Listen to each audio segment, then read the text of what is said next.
Hi, I'm Sarah Noble, your host for the Modern Day Intuitive Podcast. For over 25 years, I've been on a spiritual journey, searching, learning, expanding, and growing.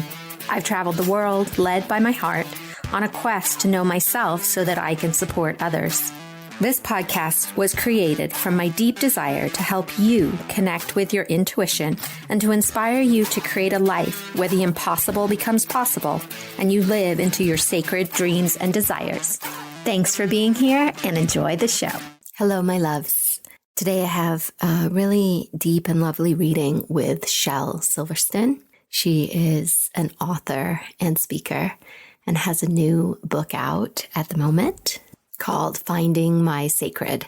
There's a link in the show notes if you're interested in exploring Shel a little further.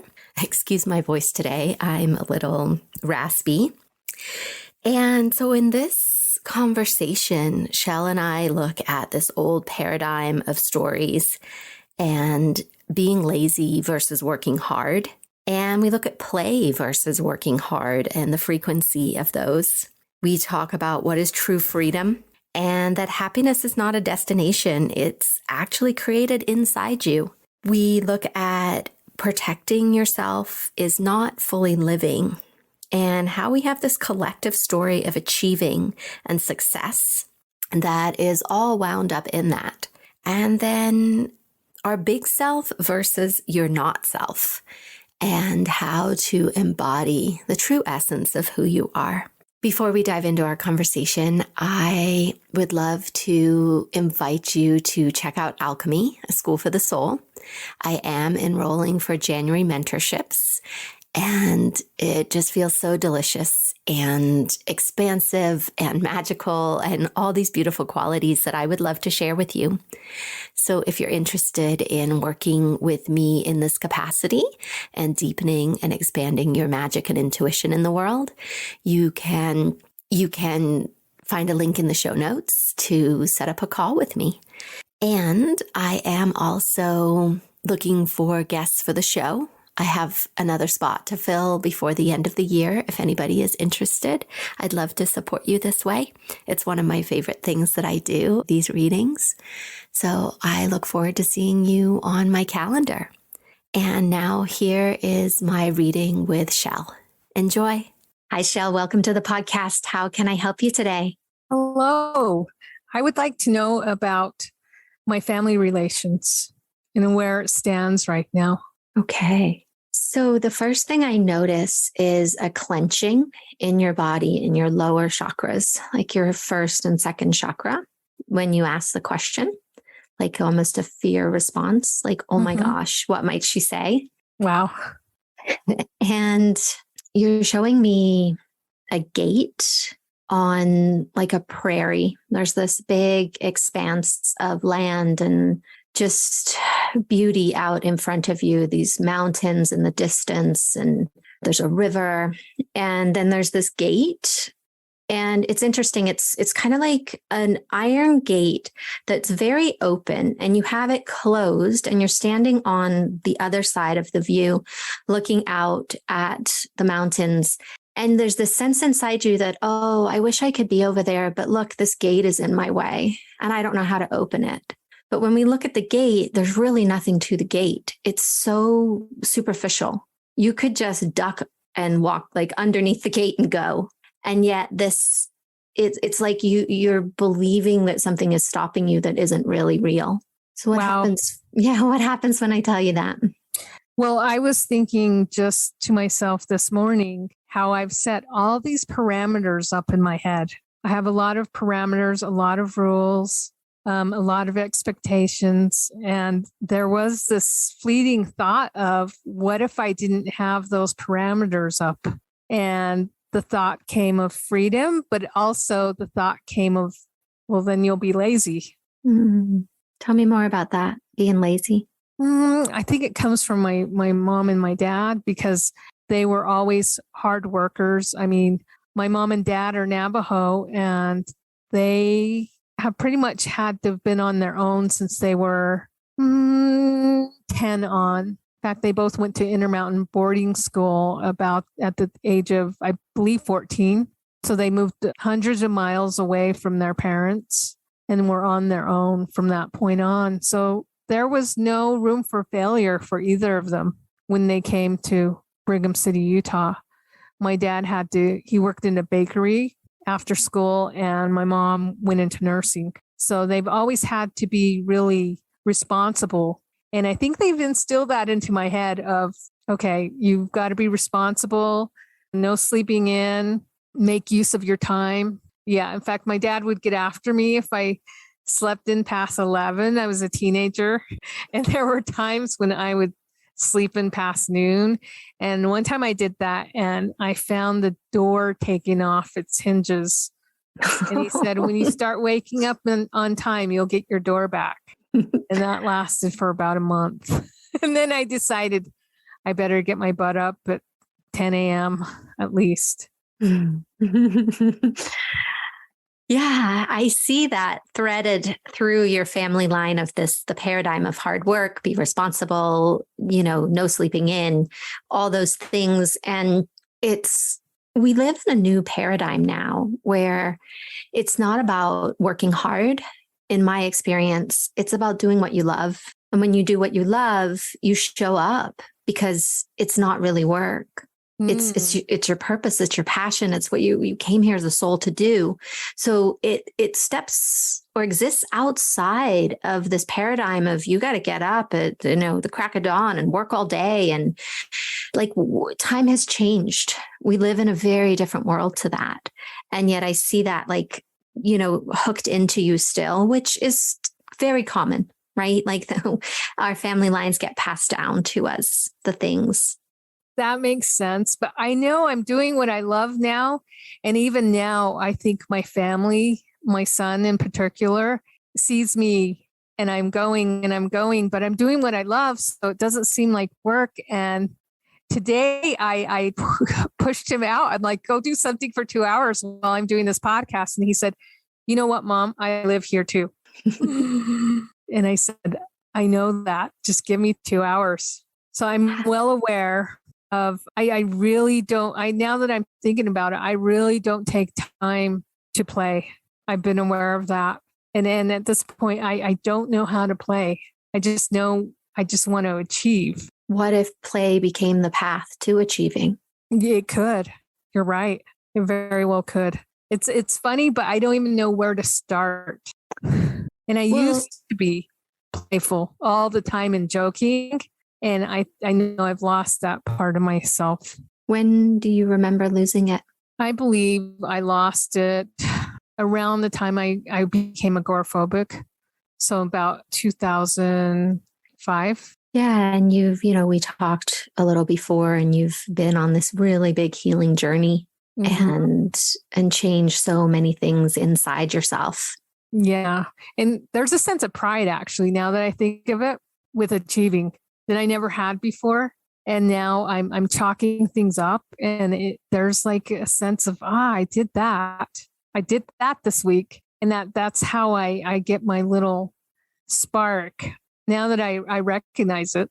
But I get so much joy from just throwing a football around with my son.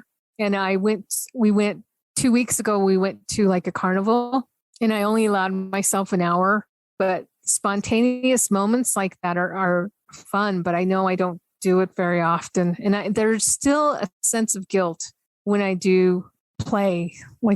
It's not a bad word, but in my vocabulary, it's become kind of nonsensical when I play or have fun. It doesn't feel like achieving. Who are you trying to please or find approval from with achieving? I think it first started out with my mom, but now it is really, I'm doing it for me. I guess for that sense of I guess there's a part in me that says when you achieve, you will be free because you'll be financially free. You'll be able to do a little more of what you want. And that gives me a sense of freedom by achieving. Gosh, now that I'm saying it out loud, it sounds like I've reprogrammed myself to really achieve, because I thought that was the answer early on. I thought, if you just work hard and you reach your dreams, you'll have it all. But now I'm reaching milestones and I am achieving, and it is fun, but I realize consciously there's no end point. The journey actually is something I should be noticing and enjoying. And I'm consciously not at this moment. Yeah, that's a common pattern, right? Like the carrot dangling, and you're always chasing it. And happiness is just around the corner once you get this last carrot, but it never really is. Yeah. Because the happiness is in this moment. It's in the moment when that ball leaves your hand and you feel it, right? And you see your son there ready to catch it, and the sun's shining, and you feel the grass between your toes. And that's where happiness lives. Yeah, it is. In those moments, you're right. And I do want to create more of those moments. And I don't know why, but just getting things checked off on the list has become something I've driven to do the last, I'd say, year. And it's gotten me somewhere. But at the same time, I'm now realizing, look, you're going to check off all these checks on your list. It's going to be all done. But are you going to be happy? Well, it speaks to that nothing outside of you creates your happiness. And there's this sense, right? Like, oh, if I just check off all these things on this list, then I can feel okay. Then I can breathe. Then I can rest. Then I can laugh and play. Yeah.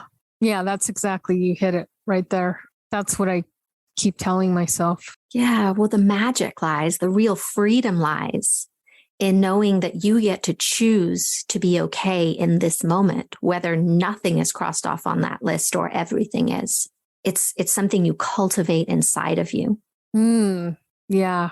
Because no amount of checking boxes is going to make you feel okay. It can in the moment, but it's very short-lived as you're experiencing. Yeah, you're right. In fact, you just saying that and me just realizing that, I don't know, something was lifted.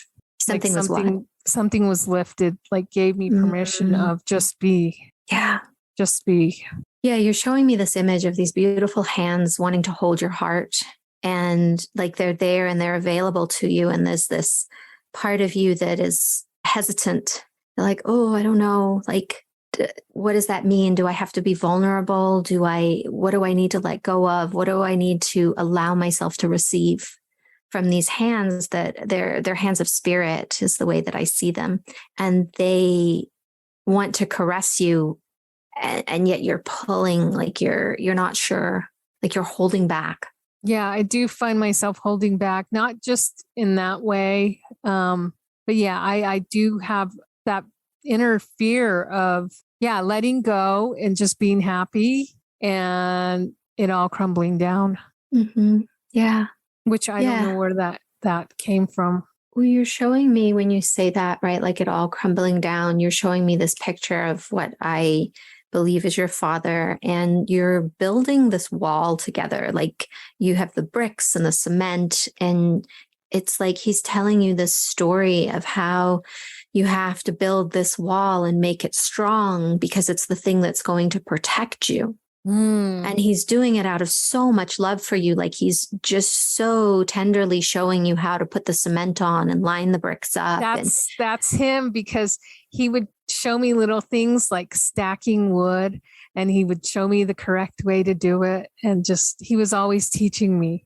So that makes, if we were in a setting like that, he would show me the correct way. He was very hands-on. Yeah. And so as a way to protect you, right, his sweet girl, it's like build this wall, like work hard, like don't stop, like keep your eye on the ball kind of idea, right? And don't lose sight of that. Like, and this idea that is the thing that's going to keep you safe. That's the thing that's going to make everything okay. And so here you are thinking that if you take your eye off that ball, if you play, if you laugh, that wall that he so lovingly built with you is going to come crumbling down. That makes sense. Yeah.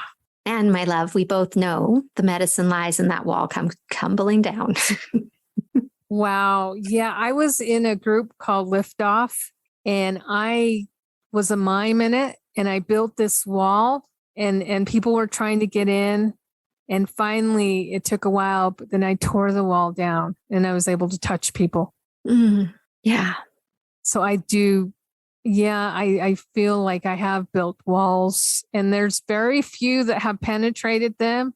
And the ones that have, I'm like really close, really, really close to them.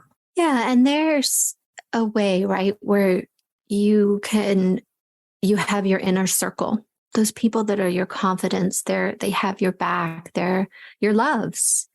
And then, but keeping the rest of life out doesn't support you, right? Life wants to love you. It's knocking on that wall. Shell, you gonna let me in today? Is today the day? Right? That's how you move to the next level. That's how you change the world the way you want to. You have to show up in openness and vulnerability and love. Oh, that feels good.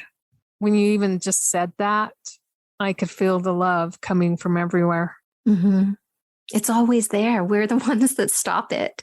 We stop the flow with our stories, our patterns, our beliefs, but it's always there.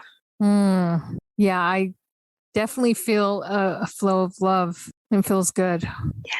And that right there, right, as you're bringing this book into the world, that flow of love is the real tool, the real thing that will make that book successful. I believe that. You allowing that. Oh, go ahead. No, I was saying you allowing that. I've always told myself, whoever needs to find it, whoever can heal from it, it's going to reach them no matter what I do or what I don't do. And that in itself is freeing, knowing that it will find its way to people who need it. And I always say I was just a conduit. I mean, yeah, those are my words on paper, but I felt at the time writing it that it had a life of its own, and it was made by a higher conscious than me. And so I'm very proud and very just to be a part of it.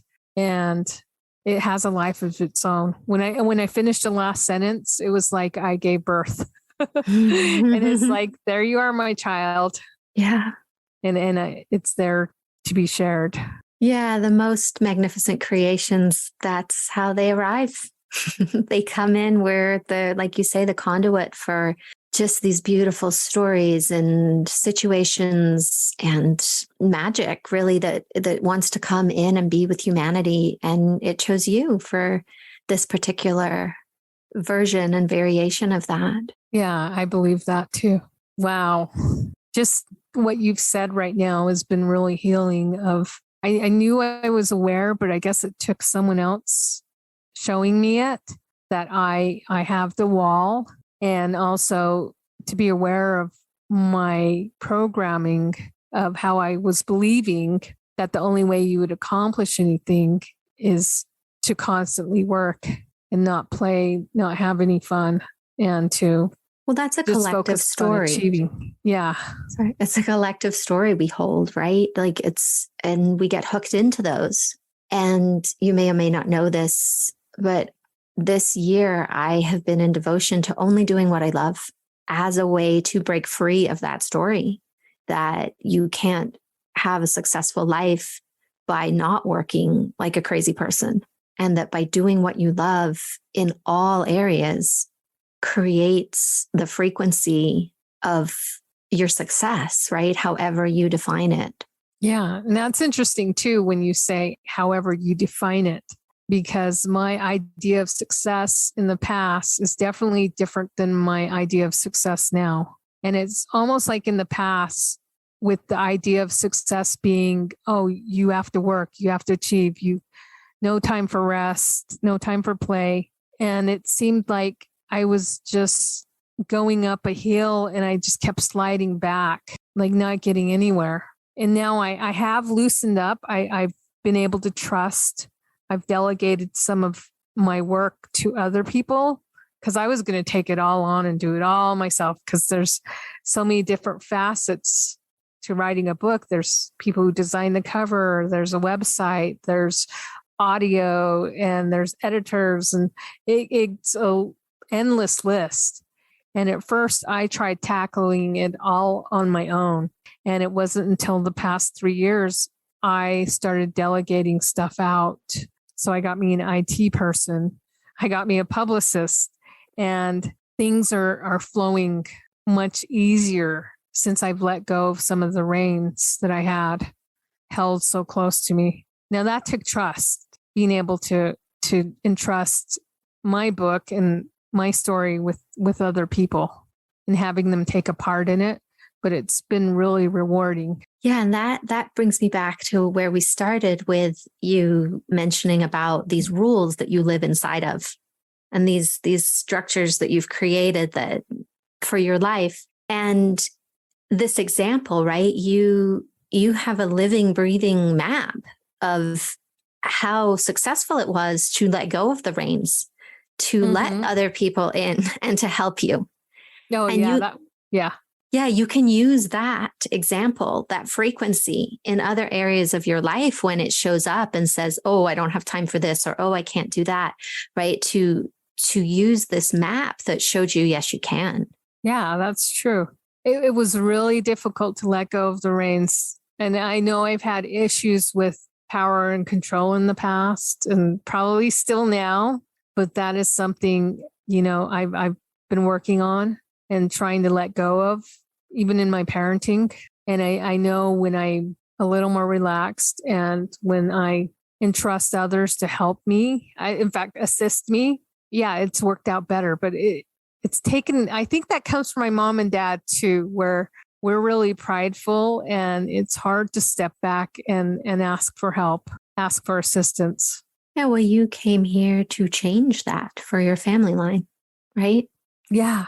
I was interested in how far back my ancestral line, if there's any pain and traumas related to them that affect me now. Yeah, you're asking that like a question. Sorry. Yeah. No, that's what I was tracking earlier in the call when you were talking about your parents and their upbringing and how they went away to school and were so young. There is a thread, yes, of family line that is hooked into you. That would be a beautiful place to explore and heal, right? For in the Andean traditions, we talk about you heal 7 generations backward and 7 generations forward.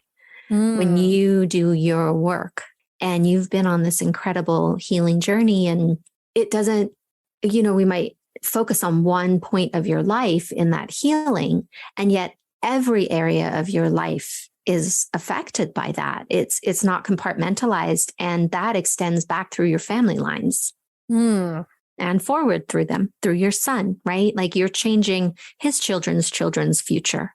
Yeah. By doing what you're doing. Yeah.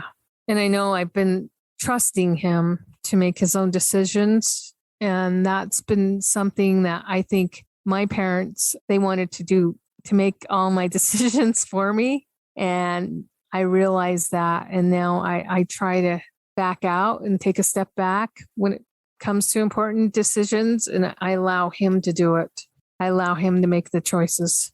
That's a beautiful change. And I'm sure you already know this, that your parents were loving you when they were making those decisions for you. That was their version of protecting you and loving you. Oh, yeah. Yeah. They wanted me. I'm adopted. But I was adopted from birth. And I know that even though they're not my parents biologically, they're all I know. And they have loved me with every fiber of their being, both of them, me and my brother. Yeah. Do you sense any energies around me? When you say that, what are you specifically looking for? I've always had intuitives say that I have a female energy that's watching over me. I was just wondering if she's still present. When I look, I see angels. Like there's 3 angels that I see above you, and you have power animals with you as well. Like I see a jaguar with you, and what else is threaded through there? And then you have your guides, right? Your spirit guides. They, to me today, right? Because it's interesting as well when we start looking at guides, because I read through a lens of my perception too. So sometimes, things look possibly different to you and to me, like if we're both looking, right? Yeah. And the way that I see your guides right now, they're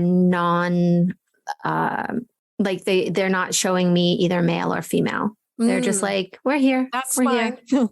That doesn't matter. That's fine.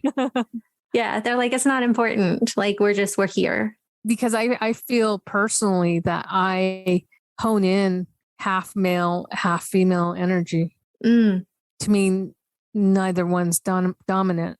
Yeah. So we're tracking the same with them. Oh, yeah, that makes sense. Mm-hmm. What are you taking away from the call today? What's your medicine you're making? I think that what I've always sensed is coming through in this call. I've always sensed that I am a powerful person. I'm strong, courageous, yet loving. And I know this, but there's always that inkling of doubt that I've always had of second guessing myself and what I'm doing and what I'm here for and what my path is. And at this moment, all feels right. It doesn't matter what I did before this or what has led up to this, but at this moment, I feel like I've done the best I could with what I knew how, and that I'm on the right path, and that I am guided, and I have a strength from myself and the strength from my guides and my angels. And we don't know it. I mean, I don't sense it all the time, but they're always working for me, and I'm always working for them. Mm-hmm. Yeah.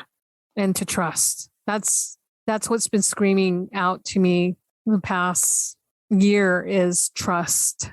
Just trust. Yeah. It's a beautiful, beautiful place to be, right? Like knowing you're here in this now moment, because that's all you have.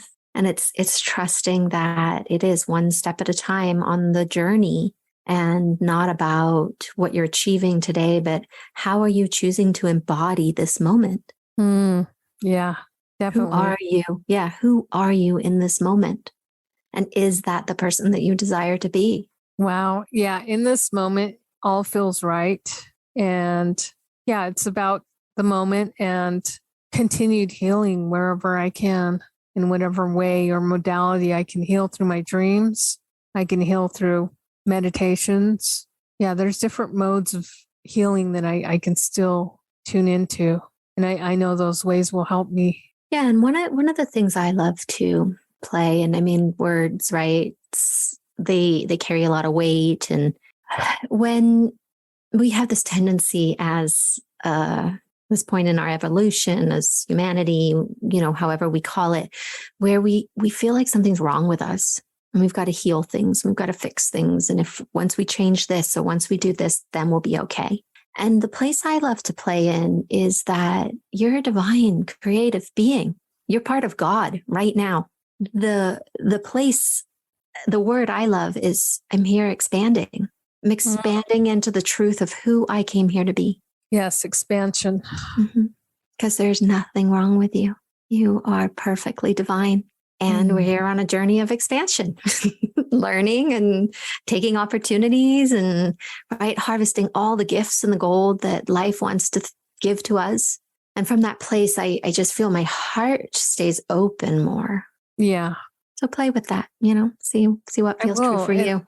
Yeah, it feels good to know that, the path is right. I mean, right now, as I sit and think about everything that's led up to where I'm at right now, I'm exactly where I'm supposed to be. Yeah. And I don't even have to really think about it. I just feel it. I'm exactly where I'm supposed to be, doing exactly what I need to do. And that's enlightenment. That's freedom in itself. Yes. And I think it's only my mind that is building those barriers of, no, you're not doing enough. No, you made the wrong choice. It's just that mind chatter.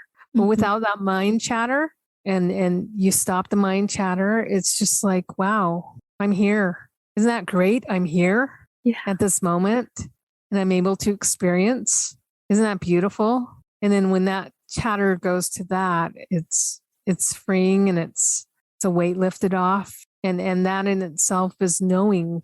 Well, you're connected to your big self, to your soul, to your divine essence in those moments, right? And then our mind comes in and wants to build the stories and the problems and all the reasons why not. And it's a practice of just recognizing, oh, you got me again. Oh, and returning to the big self.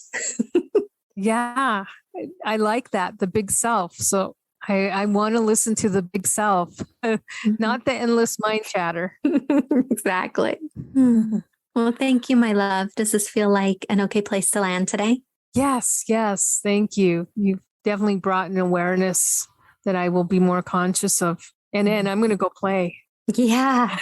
Yes. Maybe just get a bottle of bubbles and a football and go play. Do it barefoot if it's not too cold where you are. Oh, yeah. No. Salt Lake City, Utah right now. And I'm pretty sure it's around 80.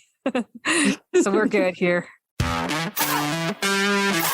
Thank you for being here today and making your personal and spiritual growth a priority in your life. To learn more about connecting with your dreams and your intuition so that you can create a life full of possibilities, visit me at www.sarahnoble.com and see how we can create magic together.